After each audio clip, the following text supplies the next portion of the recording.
What's your carnal theory?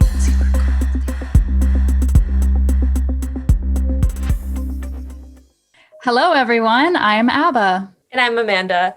Today on Carnal Theory, we're sitting down with Dr. Rachel Allyn. There isn't much Rachel doesn't do. She's been working in the field of psychology and wellness for over 2 decades. She's a yoga instructor with a 500-hour certification, a retreat leader, a pleasure expert, and a writer. In fact, her new book, The Pleasure Is All Yours, dropped July 27th and is available wherever you purchase books. Rachel, it is lovely to see you again. I can't wait to dive into this week's topic. Good to see both of you. Thanks for having me. Rachel, if you would, please share with us what you've brought for us today. All right. It is that there is no one sexual path to take. You create your path by making it. Yes. Ta-da. Yes. Should I continue? You certainly may. You can elaborate. Yeah. Well, and I think that there's a lot to this. One is that we, as many of us are aware, there has been these messages, primarily like the idea of heteronormative messages as far as the when, the how, and the what of sex and if there's even any conversation at all. And the extent to which sex is, at least kind of the good old fashioned American way, it's very performative. Like, this is how you should do it. It's very mechanical. This is how you do it. It's very outcome based. Like, this is sort of why you do it, to produce something.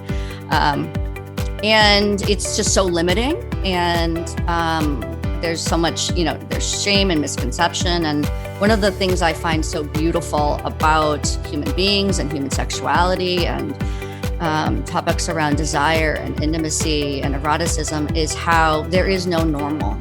There isn't any, this is the way. And when we liberate ourselves to step into connecting to our own body, our own desires, what is sex and intimacy and eroticism to us, and then really chart that path forward, it's very empowering, and it can bring up a lot. I'm not saying it's all fun and good times, but it really can be, I think, a portal to such inner knowing and the kind of synergistic intimacy with others that you also maybe can't achieve alone.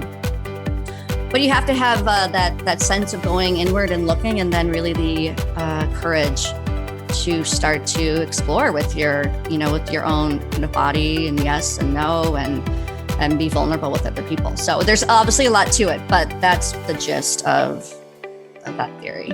Yes, and I mentioned this as we were getting started. It's so parallel to what we push at My Sex Bio, which is taking command of your sexual biography, your story, your path. You have control over writing it. You create your path by making it, as your theory says. And there's not one correct path, and there's not an end to it. Just like any other path, any other part of your life story, your career, your family, or whatever, it's how you want to shape and form it. And not a single one is correct. Because it's right. And can always be evolving and growing. And one of my favorite quotes is that, we go about life as if it were a problem to be solved, not a mystery to be lived. And the same could be said for really the growth and leaning into to be more intimate with your own self regarding your sexuality. And it can always maybe be shape-shifting, and there's some beautiful mystery to that. And that being said, it can also be really scary for people to be in their body, let alone with someone else. So it's a beautiful thing. It can be, I've heard somebody once say, sex can be magic. It can also be tragic. And so there's the shadow side of it. And that's part of why I guess we all do what we do, is that we have these conversations to help, liberate others as well from the ways in which they might feel really buried or stuck along these lines. Could you maybe talk a little bit about maybe some of the misconceptions around ethical non-monogamy? I'm going to do that more than once. I can feel it in my mouth already. We just say ENM. ENM. People know. Yes. Yes. ENM. Yes, I mean, some of the misconceptions are that it's cheating, that it is a way to avoid intimacy, that the people engage in it are promiscuous, that it's only about sex, and there's probably many more. And then I think just misconceptions of just, it means, somebody, I don't know, they can't control themselves, or again, that idea of just being sexually promiscuous, or even though in fact it can be about all sorts of things that are also about emotional intimacy and connection, and exploration and self-discovery, and things that help to even enhance the primary relationship. It can be about enhancing communication and learning and growth that way as well. But those are the main misconceptions that come up for me. Maybe the two of you also have some more to add. Well, I'll call out, I love that you brought up that it's not just about sex, that this is not explicitly sex. Like, relationships are more than sex. So monogamy isn't saying who you're just going out and having sex with. Like, these are relationships, and you get many things out of that. And sometimes, as you just made a lovely list of, it's emotional growth, it's, intelligence, it's learning different communication styles. It could be a number of things that maybe you bring back to whoever maybe your either primary partner is, or however you are, whatever your relationship status is. Yeah, I really appreciate that. That's a great misconception to knock out. Yeah. And it can be a way to also learn more about boundaries, about expressing your needs and wants, I think dealing with jealousy is probably one of the main things that a lot of people might first think of too. And that it can be a factor, no doubt. And it really entails, for when we say ethical, that it does entail, there's a lot of truth and honesty and communication, and a lot of things that are important in relationships in which there is monogamy, more maybe traditional models as well.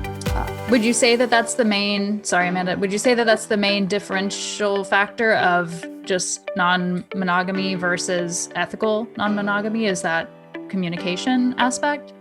Yeah, I think honesty, certainly, agreement, checking in, being open and honest. That I would say that's, and really working together to figure out how it can work for the parties involved. So the main thing that comes to mind for me is just that element of being open versus hiding.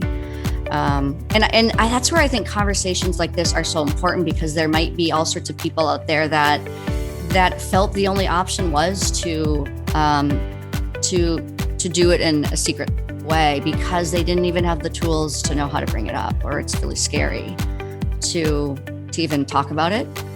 And so, but then the body and kind of our inner desire sometimes will just also, if there are unmet needs, they will go find a way to get them met.